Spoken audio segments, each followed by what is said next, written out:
Hey, what's going on, everyone? Welcome back to the channel. Today I just wanted to give my thoughts on the Russia-Ukraine war and what seems to be quite a large escalation, but also an escalatory ladder where everyone's trapped. Coming to the table and still divvying up Ukraine and coming to some sort of a conclusion or partial conclusion or temporary conclusion. That to me is not totally off the table, but it keeps looking further and further away, right? That distance is growing. If you look at the mass troop buildup with Russia, I think they are at 1 million, if I'm not mistaken, right? And that's quite a large buildup, and it seems that it's not just them. It does seem that military expenditure for other countries have also gone up. There are sort of movements of not only troops within Russia, but weapons across countries, right? I think just recently it was found that North Korea was found to be arming the Wagner Group, the private contractor army of Russia, or some suggest that is actually the more shadowy army. And so you already have this tethering of different nations that are aligned with each other. They're selling arms with each other, and we saw another prisoner trades going on throughout this war with the Brittany Griner, I believe, and another, the Lord of War, right? And I think that these are themes that are going to continuously grow, right? The people that were born in peacetime, in a peace environment, are we going to now go into an environment where war events are much more surrounding us, encapsulating society, enclosures within our thoughts, right? Is it going to be much more awareness among the population about the time period that we're in? You would think that a lot of the population would be very aware of what's going on in Russia and Ukraine, but it appears that, unfortunately, especially in the US, it doesn't seem that many people are as aware, right, of what's going on. You would hope the average awareness of what's happening during this time period is much more aware, right? But without a doubt, I think it will grow. What I'm seeing is, there's still a lot of preparation to the west regions of, let's say, Poland, right, or Romania and whatnot. And it seems that there's still a preparation of Russian advancement to those regions. And to me, what I'm seeing is that just like how the war, it can go any other way at any time, anything can go. I think we're in there. I think we're sort of trapped in there. I think I've said this before, how to me, 2020 and 2021, 2022 were more pre-game, right? I have considered it more pre-game because of the global financial structure, right? Now, after all of this, after the global inflation release, after the U.S. going after the reserves, Russian reserves, making other nations realize about them holding treasuries, it's now we're in, I think, past pre-game, and now we're going into fourth turning. That's what I think is going to be happening. And if that's the case, when it comes to the Russia-Ukraine war, I think it's much more likely that it does not stop, but I think it's going to go on. What you see them do is for sure much more. Both sides seem not to want to go into nuclear war, right? Because if you go there, then there's no turning back, and it's all up in the air, right? They are trying to tread around that nuclear war, but whether that works or not, I don't know, right? Because that's not how you avoid nuclear war. You avoid it by avoiding all the steps that can slide people there, right? It's obvious that the food issues, that's going to be much more acute, right? I think it's going to be happening. I think there's supply chains again will have huge problems, right? Because if we go from here, it's not going to be just contained to Ukraine and Russia. That was last year, right?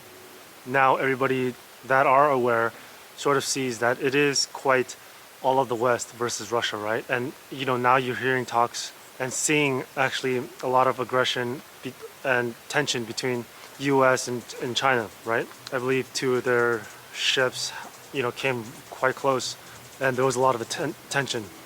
And so now the question of the Taiwan Strait and Taiwan and conflict there, it's very sensitive, right? Those two regions are really, really sensitive, right? In Eastern Europe and in East Asia, those are quite, very important energy routes, quite important food routes, quite important.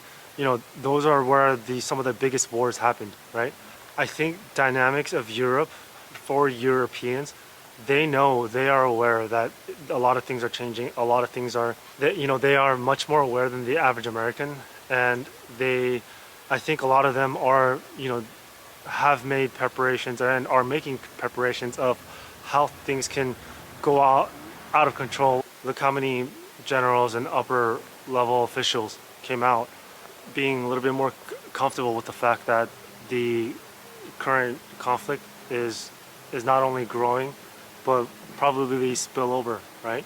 And so to me, the vibe, it seems that people are getting more comfortable with war, the idea of war, prolonged war, wide scale war.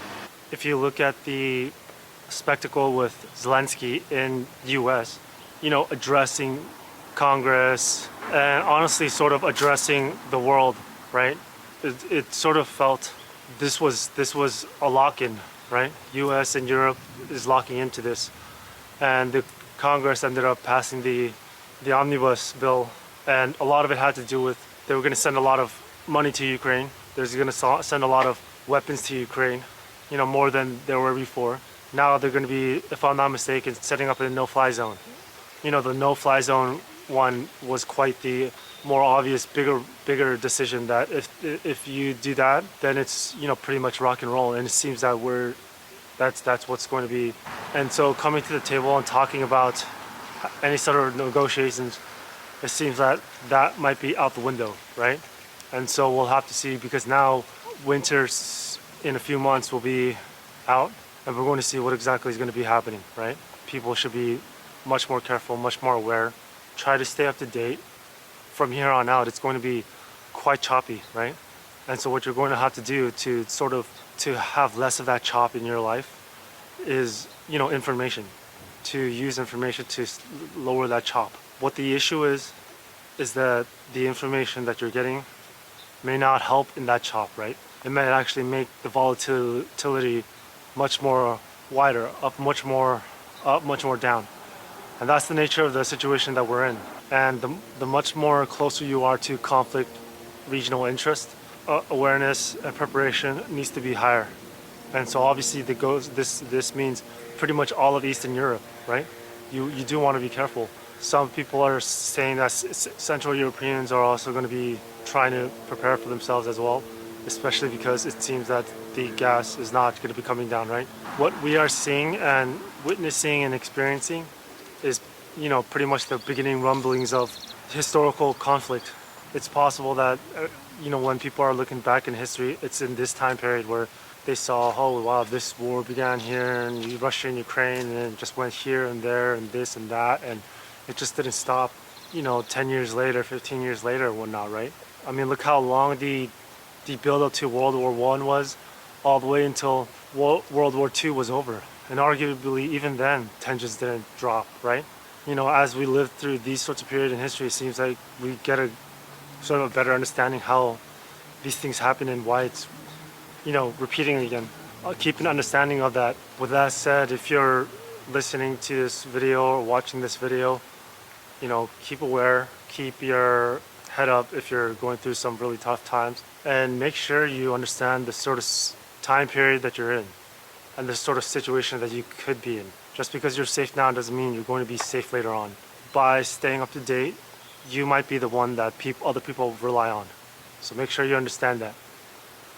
But with all that said, good luck.